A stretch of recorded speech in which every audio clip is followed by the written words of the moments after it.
Hey y'all, welcome back. Good morning, good afternoon, and good evening, depending on which time you watch this. It's time for minis. Not mini like Mickey Mouse and Minnie, but minis. To do some minis. Hey y'all, how you doing? I just wanted to come on here and share a really quick way that you can decorate cookies if you're trying to make a quick cookie for a family member or whatnot. I'm actually doing these for my husband. His birthday is coming up. It's actually tomorrow. And I am doing these cookies. As you can see, I've already worked on a few. They're little squares. And I'll be able to show you the full picture. So basically, I have icing, the color that I chose to use, and it's a liquefied version versus in comparison to what I normally use on my channel and for my cookies. As you can see here, the line falls back into place within like 15 seconds, or actually like 8 seconds or so. So it's much faster.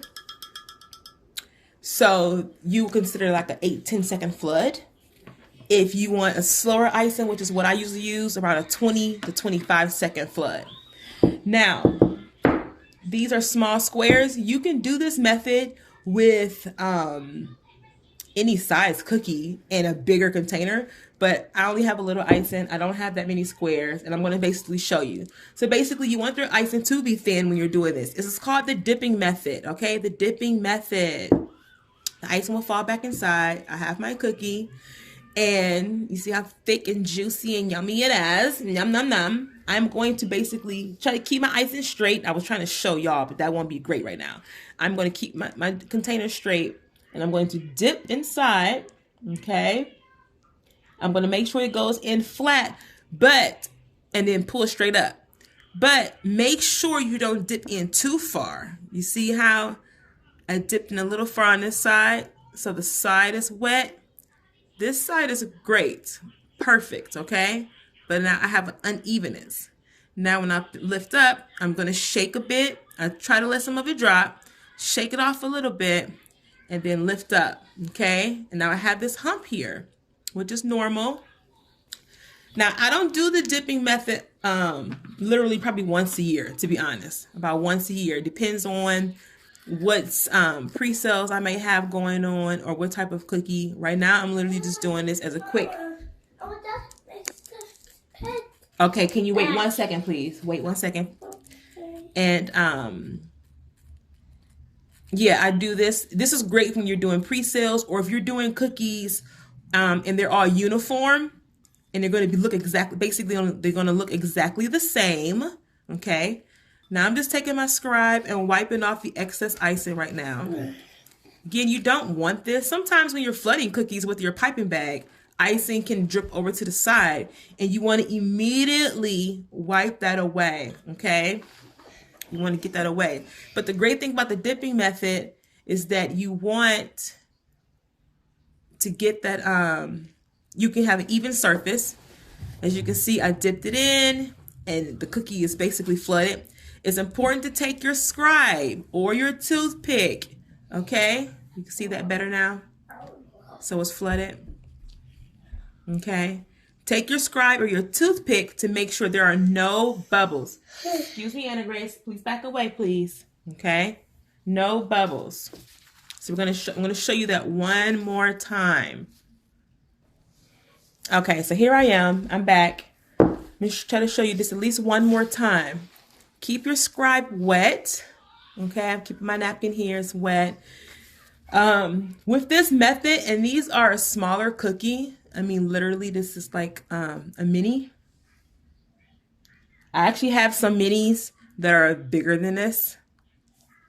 But either way, oops, I hope y'all can see me. My battery light is down. Dip it in, and that hump comes up, shake it out, and then use your scribe, okay, to knock out any air pockets, because when they dry, you don't want those pockets there, because the dipping method is thinner icing. Okay, it's on the thinner side. It's not thick and luscious like you normally see my pipe cookies with details. These are going to have one design on them. I may do a splatter effect or a wood grain look with my airbrush, but honestly, these are just a little appreciation set for my babe for his 42nd birthday, and you'll be able to see. I want to know if any of you are able to guess what I'm doing. Okay, I only told about 3 people what I'm making. So if you watching this video, don't comment your guesses. I want to see if other people guess. Okay, I want you to guess and let me know if you were able to guess. And then I'll show, maybe, because usually when I upload a video on YouTube, I show the picture in the preview area.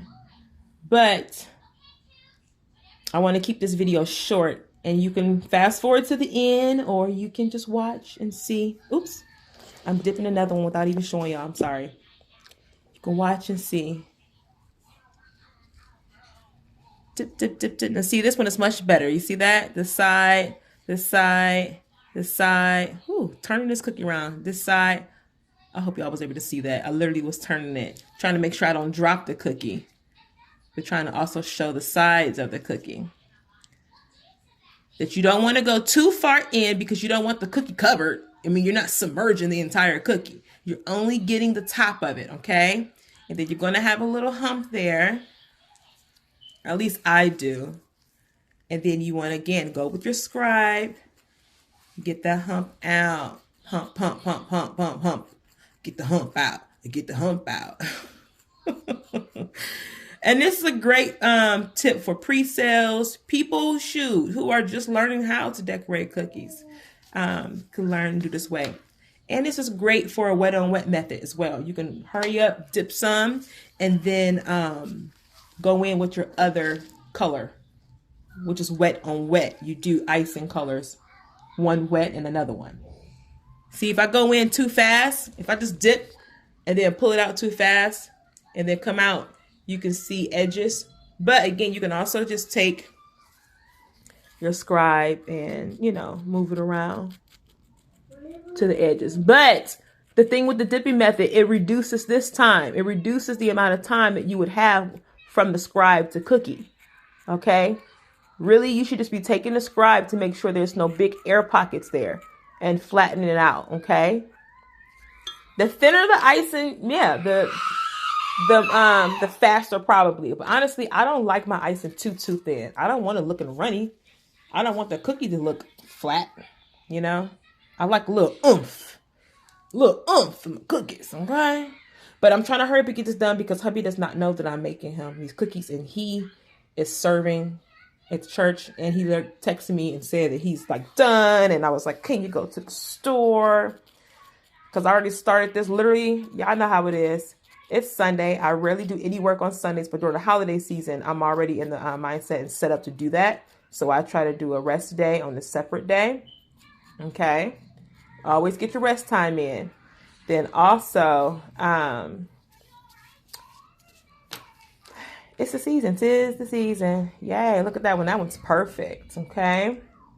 So I don't have that many, but I have these done. I actually have a few extra because I'm making some for a friend, but just a couple because they like my cookies too. I mean, these are literally extra. All right. What do you do with your extras? If my bakers are on here, whether you're a cookier or a cake person, or you're a person who just make pastries, or shoot a restaurant. I mean, you just come across this video. What do you do with your extra items? If I had extra food, usually I'll give it out to the homeless, or a family who may need. But from baking, these little treats, sometimes I give stuff to my husband to take to work. Or I use it as practice items. Because you never, ever practice on a client's actual order. Okay, so this is great. But these are super, super tiny cookies. I mean, look, it's not even as big as my whole thumb. It's like the nail part of my thumb. So it's not that much dough. Okay, they're thick. My cookies are thick. Okay, but this is probably about 5 or 6 whole cookies. Yeah, because my cookies are normally 3.5 inches, 3 to 4 inches. We'll say that 3 to 4 inches, but the average size is about 3.5. So, okay, I look forward to hearing from you guys, and have a wonderful week. Thank you so much for watching. Peace and many blessings. All right, here they are, all flooded. Literally, if I didn't stop in between helping baby girl with bath and trying to cook dinner, I probably could have had all of these. Let me see, 1, 2, 3, 4, 5, 6, 7, 28 little minis, little tiny minis. See that? Little tiny. Against my thumb, half my thumb. You can probably do 28 of these within a good hour, or 30, 35, 40 minutes. How about that? 35, 40 minutes, okay?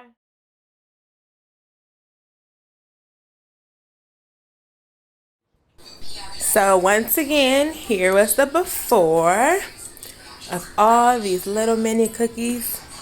And one thing I didn't say as a tip, you gotta make sure when you're doing minis that these things are firmly like cold dough, so that you do not mess up an edge because they're so small. Now these were just a little love gifts. So I wasn't worried about making them perfect. But again, here's the after. I'm so glad I was able to do this. And hubby, he was so surprised. He was in his own way. You want to see what I make? Day, and here it is. Sure. Well, here he is receiving his cookies. He's so funny. I love being able to surprise him with things. That's pretty cool. See that was his surprise face. Scrabble. If you look back at our pregnancy reveal video when I told him how I was pregnant, he was just as excited. Well, maybe not.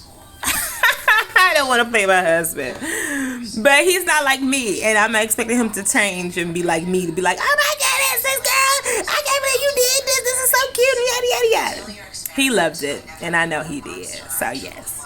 But yes, minis are a great treat for birthdays, holidays, and all that. And add some little icing to go with them, especially with the red velvet.